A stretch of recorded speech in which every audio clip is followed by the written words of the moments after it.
Hey dear, welcome back esteemed viewer. I hope you are having a great life. That's my Hollywood Nigerian accent.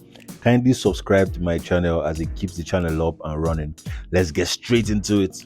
A fight of this magnitude, of course, comes with ear and eye-bending consequences, as several experts and analysts, I'm sure, have already peppered your eardrums with their endless predictions. As I sat and watched from my rooftop as usual, waiting to see the slightest sign of an assured outcome for this fight within the blurry landscape. It took so much time, but now I found something.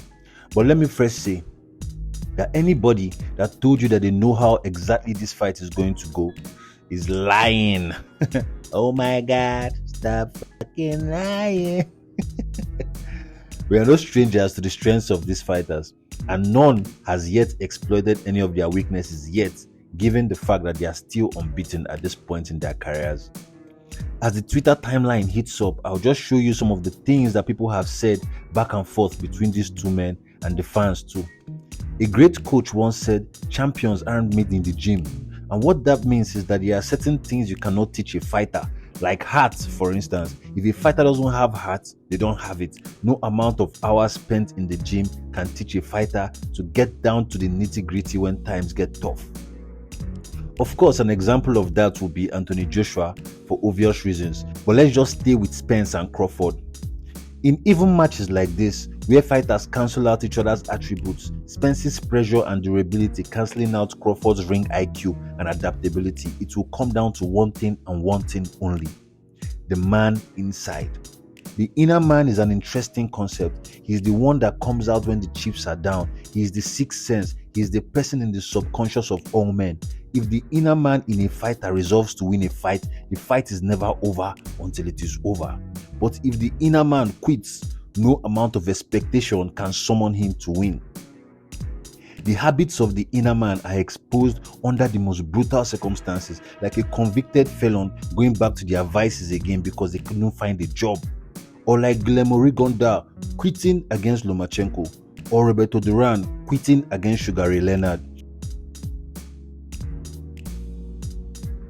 If, however, the inner man chooses to rise from the ashes of a jaw-shattering punch to come back and win a fight like Tyson Fury did against Deontay Wilder, or like Nigel Benn did against Gerard McClellan, then nothing on earth can stop the fighter from emerging victorious. Now, it's no news that Spence used to party and drink a lot, but because he's so good at what he does and so talented, he could get away with it. One very little detail though sticks out to me in all of this build up to this fight. Listen to this. The 6th round, my mouthpiece came out thinking that my teeth came out. Man, that would have been super embarrassing. It's gonna be like meme everywhere. This is gonna be like all over social media. So you mean to tell me that he was in the fight of his life, on the verge of maybe getting knocked out if you guys had the killer instinct? But all Spence was thinking about in that moment was how social media will make memes of his teeth falling out. He didn't even care if he got knocked out as long as his teeth were still intact. Let me take you back a little for those that haven't been here long enough. I said in the build-up to Adesanya vs Pereira 1, Easy was trying to put off a tough guy persona, and I clearly said that he had the Twitter fingers in his head and this might not go well. And I swear, the night of the fight, I had a very weird dream where I saw Izzy standing stranded in his golden fight shorts waiting for the UFC boss, and he wasn't holding the belt. Few hours later, the brawl got stopped. Everybody already knows that if it was Crawford in Yuga's position, that would have been fight over for Spence. But that is not just the main point for me. The point is, how on earth could he be thinking about social media in the biggest fight of his life? In the second Easy fight versus Pereira, the moment I saw Adesanya with a dog leash, I said, yes, this is the Easy that isn't scared to be cringe and be himself, and this is the guy that wins. And surely, he did.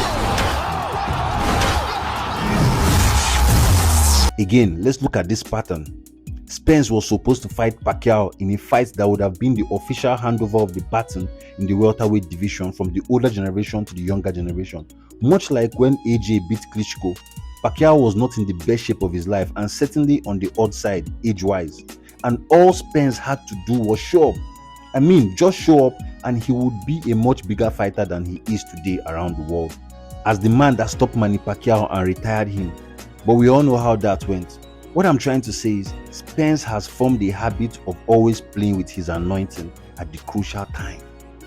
How long will he get away with it? Against a killer like Terence Crawford, who snaps his opponents in half as soon as he smells blood? I don't know. I just cannot. I don't know how he's going to do it.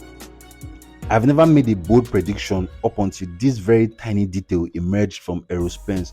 Both men seemed very evenly matched to me. I said the difference will be the determination. Who wants it more? Who can capitalize faster on the other one's mistakes? Because once they start breaking their opponent down, it is usually one-way traffic from there. But to be thinking of the Twitter trolls and how they are going to make his fallen teeth into a meme, I'll be the first to say it. If Errol Spence wins this fight, to me, his legacy skyrockets. It becomes undeniable and he would have extra layers of respect from me. But if, however, due to the difference in dedication and concentration, which is obviously in favor of Crawford, and Crawford goes on to win, I'll come back here to say I told you so. Thanks for watching. Like, share, subscribe.